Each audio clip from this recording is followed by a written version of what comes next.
Ever wonder how data travels around the world? How are millions of packets of data sent to millions of people almost instantaneously? Well, we went to Terramark, one of the largest server farms in the world, in search of some answers. Terramark Worldwide is an IT infrastructure solutions company. Basically what that means is we provide customers with a full range of IT services for their critical infrastructure. About 90% of all the traffic, internet traffic that happens between North and South America and the Caribbean comes through our facility. So we are very much the center of the internet for the Western Hemisphere.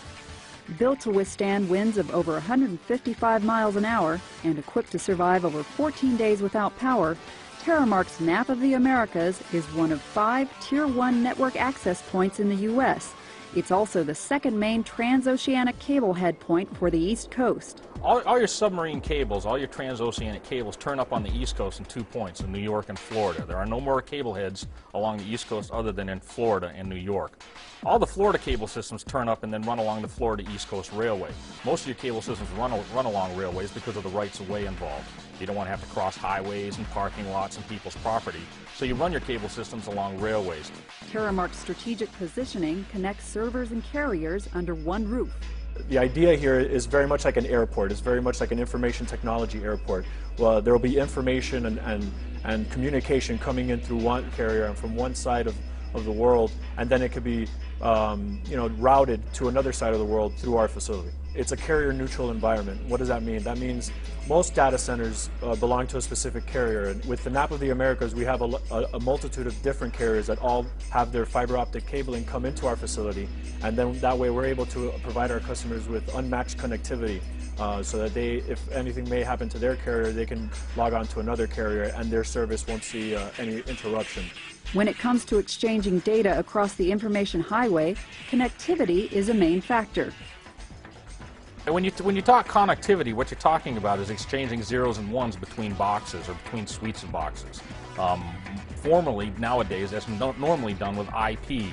Internet protocol is what is used to exchange that traffic in the middle. There's different ways to do that. You can do that across copper, coaxial cable, or fiber optic cable, and there's standards of how to do that across each of those kinds of media as well. We manage that. We work with the customer to get them the kind of connectivity. And what it all comes down to is bandwidth. How fast do you want to exchange those zeros and ones? In order to offer the best connection, other key areas need to be considered. A server farm has to be supported by something called NCPI, Network Critical Physical Infrastructure. There are a number of pieces of network critical infrastructure. You've got your power, you've got your cooling, and then you've got security, because you don't want anybody getting in there and touching those boxes that don't belong in there. Then you've got safety of life issues, which means fire suppression and emergency power off systems, such that if something were to happen, you can get the fire out or get the power off so people don't get hurt. And then on top of that, you have BMS, Building Management Systems. And what that means is we need to monitor the cooling and the power and the security and everything else throughout the facility so that we can trend it over time, and that's really for capacity utilization, so that we can install additional capacity ahead of the customer need. So all those things combined are necessary to properly support a server farm. Terramark relies on sophisticated backup systems that keep it operational even during catastrophes. On the power side, we get 2 feeds from Florida Power and Light from 2 independent substations, Railway and Miramar. They're 13,200 volt feeds, 10 megawatts each. So if we were to lose the substation, we can still power the entire facility through the other substation. So we're redundant from that capability. We then come into 6 of those high-tech units, those rotary UPS units. We only need 3 of them to power the facility, so we're completely redundant in that. With enough power and connectivity to process millions of data transfers per day, Terramark excels as a leader in information technology.